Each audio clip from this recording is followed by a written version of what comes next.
Pentecost సహవాసం వాగ్దాన ఫలము పరలోక అగ్ని ద్వార పామరులు శుద్ధియాయే.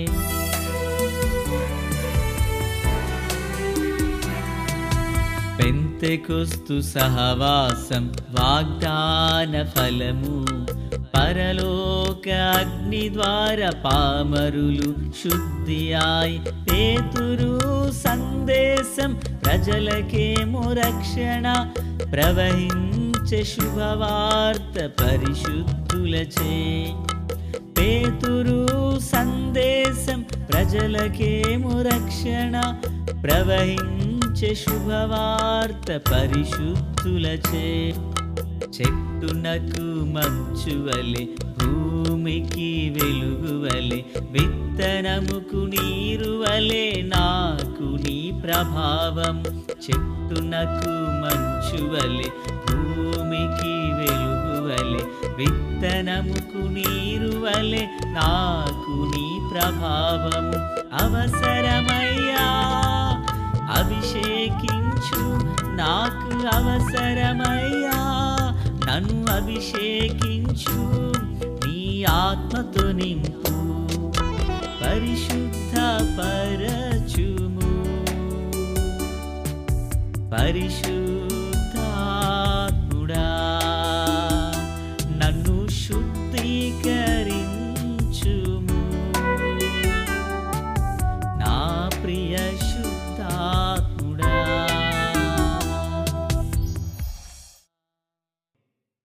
పరిశుద్ధుడు అయ్యున్న మా తండ్రి దేవా, మీకు స్తోత్రములు. ఈ పాట విన్న వారందరినీ దర్శించండి. మా పితరులను మీ ఆత్మతో నింపి నడిపించినందుకు స్తోత్రములు. ఈ కడవరి కాలమందు మమ్మను కూడా పరిశుద్ధాత్మ శక్తితో నింపి మీ రాజ్య వ్యాప్తి కొరకు నడిపించండి. ఈ పాట పాడుచు మిమ్మల్ని స్తుతించు వారందరికీ బలమైన అభిషేకం ఇవ్వండి. యేసు నామమున ప్రార్థించుచున్నాము మా పరమ తండ్రి, ఆమేన్. ప్రభు అయినటువంటి యేసుక్రీస్తు వారి పరిశుద్ధమైన నామములో తండ్రి అయిన దేవాది దేవునికి నిత్యము స్తుతియు స్తోత్రములు మహిమయు ఘనతయు ప్రభావములు యుగయుగములు ప్రభు నకే చెల్లునుగాక. ఆత్మీయులారా, బాగున్నారు కదూ? మరోసారి ఇలాగున కలిసి దేవుని వాక్యాన్ని ధ్యానం చేయుటకు పరిశుద్ధాత్మ తండ్రి మనకెంతగానో ప్రధానోపాధ్యాయునిగా ఉండి నడిపిస్తున్న విధానాన్ని బట్టి ప్రభుని ఎంతగానో స్తుతించబద్దులమై ఉన్నాం. దేవునికి స్తోత్రములు. నేటి దిన వాక్య ధ్యానము కొరకైన భాగము నిర్గమాకాండము 4వ అధ్యాయము.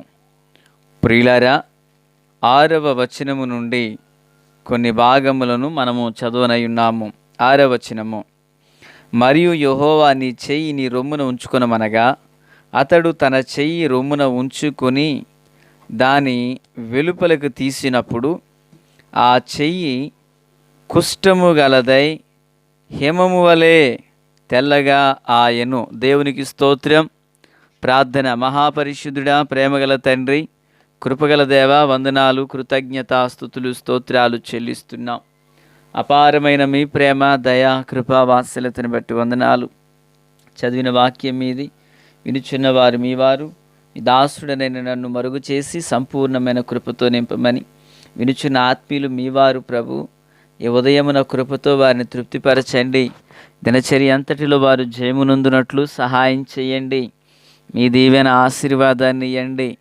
ఏ విధమైన ఎండదెబ్బకు యువకులు గురికాకుడునట్లు కృపతో నింపండి. సన్నిధి, సహాయం, సమాధానం దయచేయండి. యేసు నామమున ఆమెన్. ప్రియులారా, బాగున్నారు కదూ? నిన్నటి దినాన మనము దేవుని వాక్యములో నుండి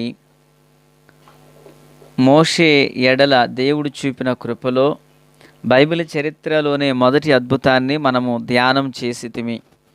ఈరోజు రెండవ విషయాన్ని చూడబోతున్నాం. దేవాది దేవుడు మోషేను దైవ సేవ కొరకే పిలిచినప్పుడు మోషే గారు నేను వెళ్ళలేనని 2 సాకులు చెప్పినప్పుడు దేవుడు తనకు కొన్ని సూచనలు బయలుపరిచారు కదూ. కర్ర పాముగా మారడం.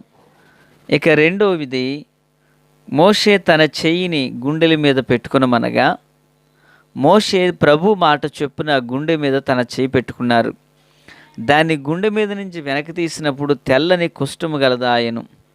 తరువాత మరలా ఆ కుష్ఠము కలిగిన చెయ్యి గుండెను హత్తుకొనగా ఆ గుండె మీద నుంచి మరలా తీసినప్పుడు అది బాగైనట్లుగా చూస్తున్నాము.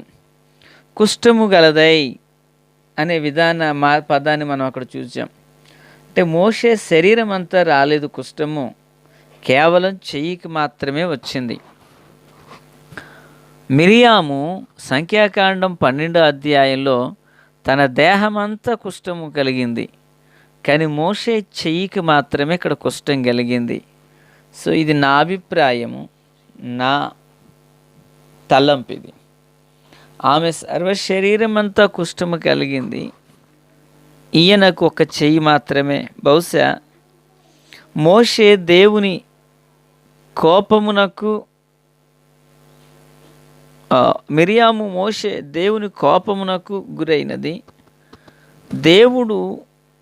దేవుని యొక్క ఆదరణకు, ప్రోత్సాహమునకు మోషే నిలబడ్డాడు కనుక అతనికి శరీరం అంతా కుష్ఠము రాలేదు.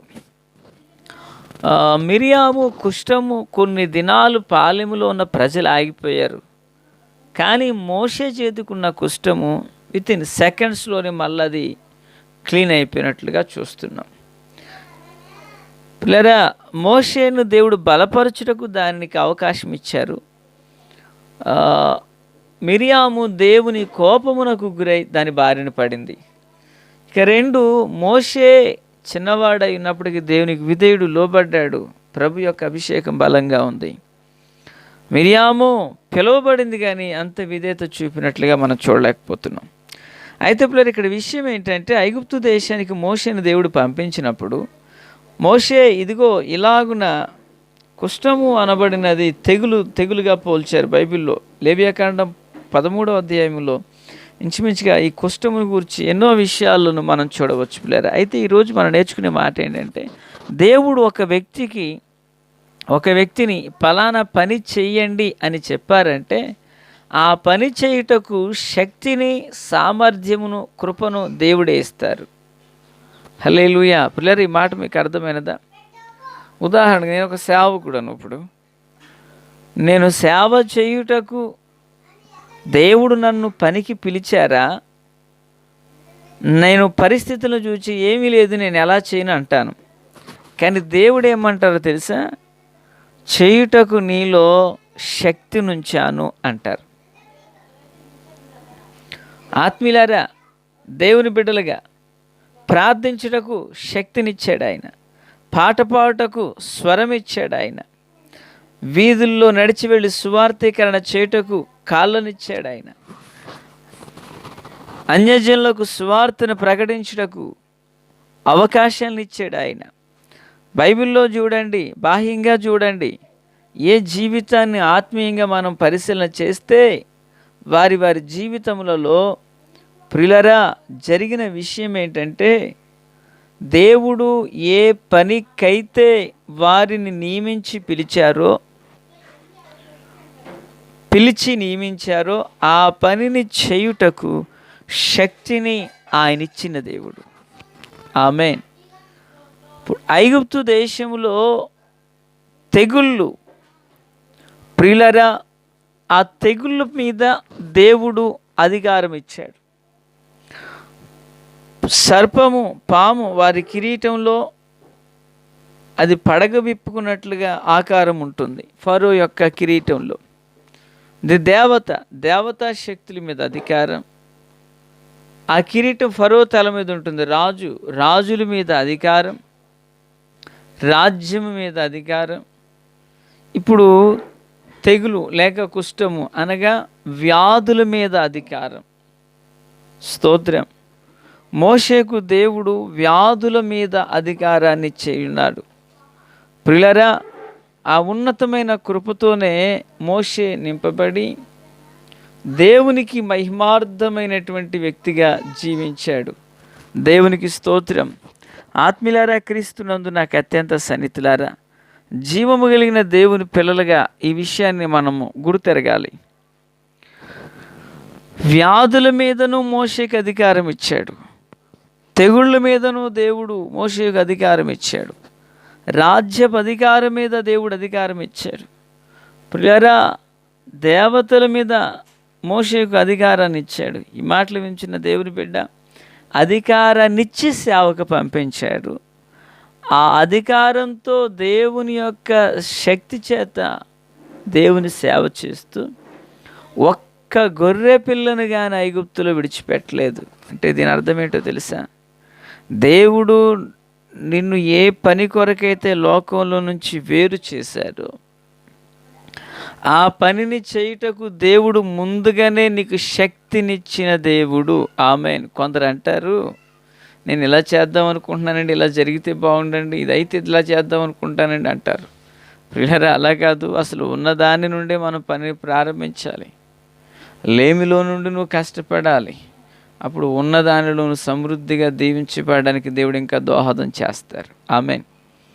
ఆత్మీయులారా, క్రీస్తునందు నాకు అత్యంత సన్నిహితులారా, అంశాన్ని మనం మర్చిపోవద్దు. ఏది ప్రభు మనకు అప్పగించినా దాన్ని చేయుటకు శక్తినిచ్చే దేవుడు.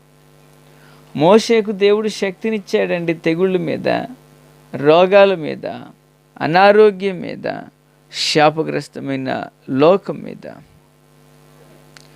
దేవుడు ఉన్నతమైన శక్తిని దయచేసి ఉన్నారు. మరి దేవుని బిడ్డగా నీ జీవితంలో నీకు ఆయన అప్పగించబడిన పనిని చేయడానికి, ఒకవేళ మందిరంలో కనిపెట్టి ప్రార్థన చేయాలనుకుంటున్నావా? కొన్ని గ్రామాలు తిరిగి స్వార్థ చేయాలనుకుంటున్నావా? కుటుంబ యొక్క భవిష్యత్తు ఏంటి అంటూ ఆలోచిస్తూ ఉండిపోతున్నావా? ప్రభు సెలవిస్తున్న మాట, ఆత్మీయులారా, క్రీస్తునందు నాకు అత్యంత సన్నిహితులారా, ఆనాడు మోషేకు శక్తినిచ్చి సేవకు పంపినట్లుగా నిన్ను కూడా దేవుడు పిలిచి ఉన్నాడు. నిన్ను కూడా దేవుడు పిలిచి ఉన్నాడు. ఆయన పనిని అప్పగించారు. నమ్మకంగా చేసిన వానికి మెండైన దీవెనలు కృమరించబడుతున్నాయి. ఆమేన్. ఆ కృపచేత దేవుడు మనల్ని అందరినీ దీవించును గాక. తండ్రి దేవా స్తోత్రం. వాక్యం అందరి హృదయాల్లో ఫలభరితం చేయండి, మేలుతో నింపండి, రాకడ కొరకు రాజ్యం కొరకు సిద్ధం చేయండి. యేసు నామములో ఆమేన్. ప్రియులారా, బాగున్నారు కదా?